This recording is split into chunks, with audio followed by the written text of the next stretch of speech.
Good afternoon, and thank you for joining us today at noon. I'm Mackailyn Johnson. Here are some of the headlines we're bringing you today. The School Safety Commission is set to meet today for the first time in 4 years. What they're expected to discuss and why they haven't met in such a long time, coming up in 3 minutes. Plus, Americans are watching Wall Street closely today, hoping to see a rebound, what a bear market is, and if we're entering one in about 11 minutes.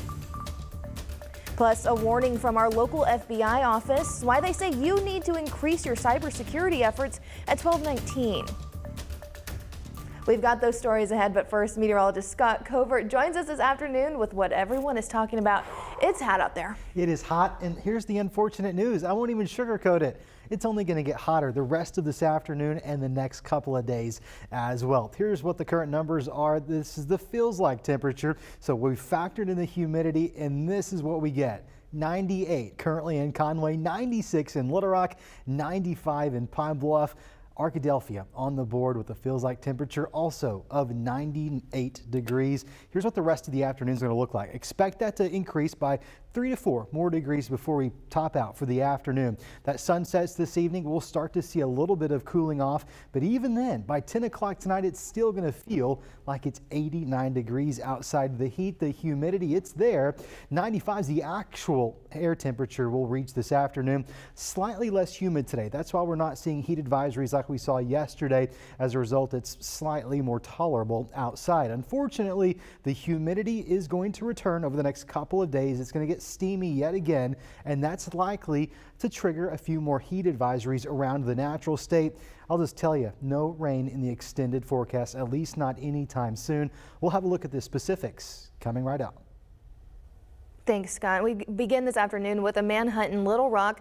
Police are searching for this man, Isaiah Smith. Police say he is involved in a shooting that hurt a pregnant woman and killed her 2 unborn children. The shooting happened last week on Labette Manor Drive. Smith is wanted for 2 counts of first-degree murder and battery. And if you know anything about Smith's whereabouts, please contact Little Rock Police at 501-371-4829. The Arkansas School Safety Commission is set to meet today for the first time in 4 years. The committee was reinstated just last week by Governor Hutchinson in the wake of mass shootings across the U.S. The board was initially formed back in 2018 following the Parkland, Florida shooting. It disbanded after finishing a report on areas of improvement for the state school districts. The board previously recommended an armed presence on every campus and allowed teachers to carry a firearm after an evaluation. In 2018, we spoke to the head of the commission and Governor Hutchinson about their recommendations. Anything that can increase the amount of resources that our kids have access to is going to be a very, very positive thing. Teachers should never be required to carry a firearm. They can become a commissioned school security officer if it is their choice. Following that 2018 report, districts across the state hired 54 security resource officers. And the Safety Commission will meet this afternoon at the state capitol. They'll review the final report from 2018 and identify any new recommendations that have developed since. We'll have a full update on today's meeting and any decisions made tonight on thv-at-11 News at 5.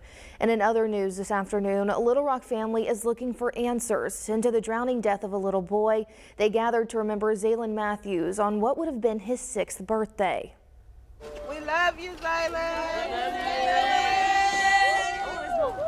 Zaylen drowned at the Village at the Gateway Apartments in Alexander on June 5th, just days before his birthday. Family and friends gathered there last night to pray and honor the little boy who brought so much joy to their lives.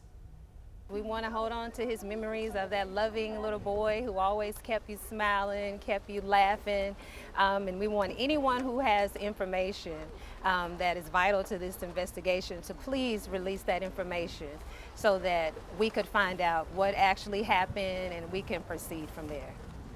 Little Rock police are in charge of the investigation. And tributes are pouring in for a local football star who died on Lake Ouachita over the weekend. Ben Anderson drowned while tubing on the lake just a few days after his 30th birthday. Officials say he wasn't wearing a life jacket. Anderson played football for UAPB and was part of the 2012 Conference Championship Golden Lions team.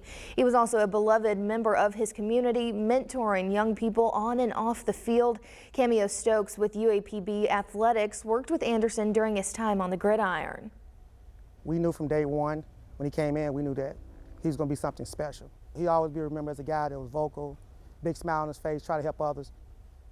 This fall, UAPB plans to honor the 10-year anniversary of the 2012 championship team, which will now include a memorial to their star quarterback, Ben Anderson. Police in Pine Bluff are still trying to learn who shot and killed a young boy at a home early yesterday morning. Officers responded to a home on South Poplar Street near 16th and Cherry. Police haven't said yet how young the victim was, except that he was under 18. Detectives found several shell casings, but no suspect and no motive. This is Pine Bluff's 15th homicide this year. And as Little Rock continues to look for a permanent police chief, the current interim chief is leaving the department. Crystal Young Haskins has led LRPD barely a month after Keith Humphrey retired. Haskins is resigning for a new job outside of Arkansas, and she's been with LRPD for more than 16 years. Starting Saturday, Assistant Chief Wayne Booley will serve as interim police chief. Turning now to the remarkable testimony coming out of the January 6th committee in its second public hearing. The panel shared video of a deposition with former Attorney General Bill Barr, who said former President Trump had become, quote, detached from reality over the results of the 2020 election. Nicole Killian has been covering this investigation since the beginning and joins us from Capitol Hill. I told him that it was crazy stuff. What they were proposing, I thought was nuts. Told him flat out that much of the information he's getting is false. One by one, administration insiders like former Attorney General Bill Barr told the House Select Committee investigating the deadly January 6th attack on the Capitol that they knew claims about election fraud were false. They claimed they told Trump so, and he refused to listen. I thought, boy, if he really believes this stuff, he has, lost contact with he's become detached from reality. Trump's former campaign manager, Bill Stepien, was forced to cancel his appearance after his wife went into labor. But in recorded testimony, he said he warned the president on election night not to declare victory. My recommendation was to say that votes were still being counted. It's too early to tell, too early to call the race. And did anybody who was a part of that conversation disagree with your message? Yes. Who was that? The president disagreed with that. We were getting ready to win this election. Frankly, we did win this election. On election night, witnesses told the committee the former president took the advice of his lawyer, Rudy Giuliani. Was there anyone in that conversation who, in your observation, had too much to drink? The mayor was definitely intoxicated, but I do not know his level of intoxication when he spoke with the president. Giuliani's attorney denied his client was drunk. The number of voter fraud cases in Philadelphia could fill a library. In the weeks after, aides say he continued to push the former president's baseless claims. The simple fact is that the Trump campaign did not make its case. Still, the Select Committee alleged his campaign apparatus managed to raise $250 million off the falsehoods, which went towards a non-existent election defense fund.